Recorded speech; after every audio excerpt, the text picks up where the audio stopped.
a weird thing happened for me this week. So I tell all of my friends that I'm doing this feminine energy challenge. I do not hide it. And a friend of mine said to me as the start of something else this week, if you're doing this feminine energy challenge so that you can calm men around you to, and I had to stop them there because I don't even know where the sentence was going to go. But why would I be doing a feminine energy challenge for myself in order to calm the men around me?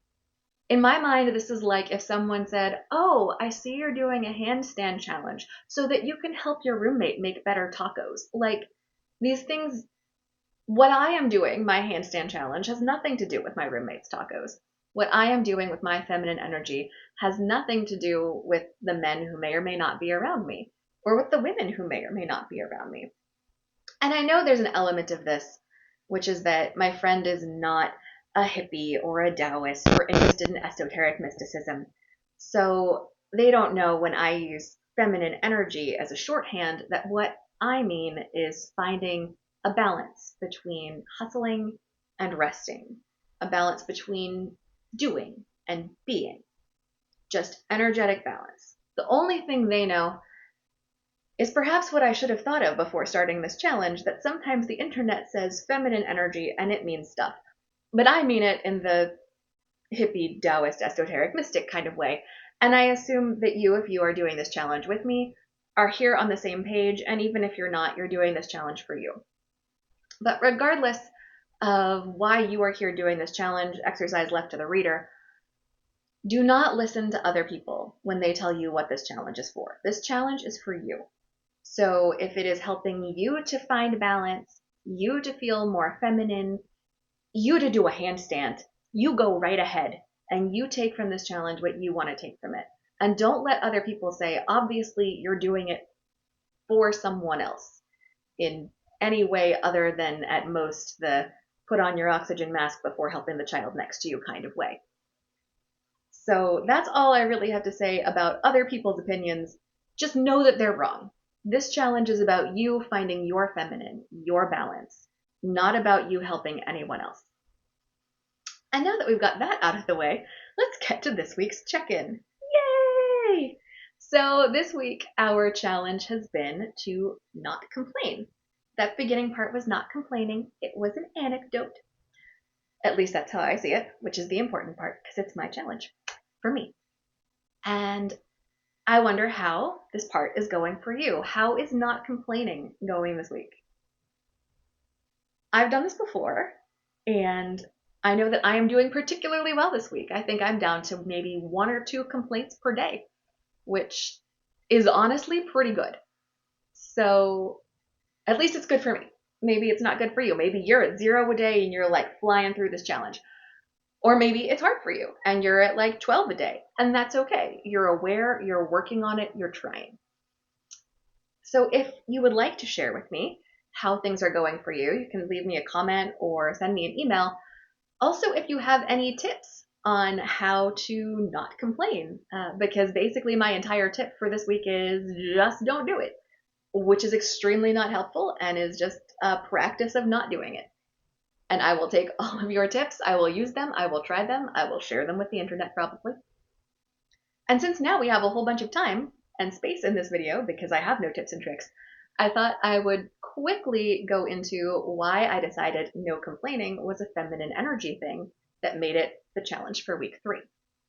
So in the hippie side of feminine energy, we talk a lot about being an unbothered queen, right? And the unbothered queen is not touched by anything that is distressing.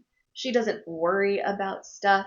Bad things happen. She's like, because she knows she's going to be fine. This is basically detachment, right? Detachment from outcomes of what she might do, detachment from what is good and what is bad, detachment from what other people say, detachment from other people's opinions about what a feminine energy challenge might be. Detachment. Detachment is really hard to put into a challenge of any kind, but no complaining is a lovely subset of detachment, because when you complain, you necessarily keep thinking about the thing that's upsetting you. And then the more you complain about it, the more you spiral. You talk about it, you think about it, you're upset about it, so you talk about it, you think about it, you're upset about it, so you talk about it, and so on and so forth. I like to think of this like when you think of certain stand-up comics who start out their careers being perfectly, okay, not perfectly happy because most stand-up comics have interesting things going on in their brains, but they have, you know, some balance in their lives, and then they come up with this story that is so deep and traumatic and personal to them, but they can tell it in the most amusing way and please audiences, make hundreds of dollars, thousands of dollars, millions of dollars doing so. And so every day, multiple times a day, they are rehashing this story in the same way, in the same phase of where they are in the story. What happened? Why it upsets them? What is so hilarious about it, which is probably how wrong it is. And they just keep going and they're stuck in this marination cycle quagmire of horribleness. And then before you know it, if they weren't already seeing a therapist, they're seeing one now, and their therapist says what I'm telling you, which is stop talking about it. Because when you talk about it, you think about it. When you think about it, you get upset about it, and it just keeps going. So, in order to take control of that cycle, that spiral, okay, we can't control the thing that happened, it's done. We can't control the fact, perhaps, that it makes us upset, or at least that's a lot harder. But we can control that other piece, the talking about it.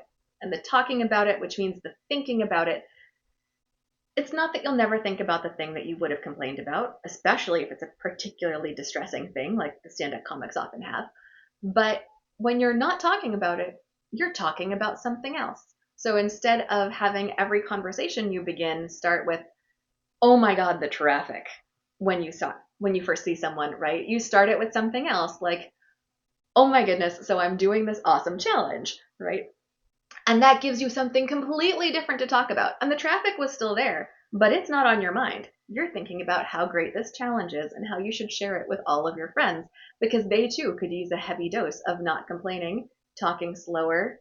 What else did we do? Oh, practice receiving and whatever next week is going to be.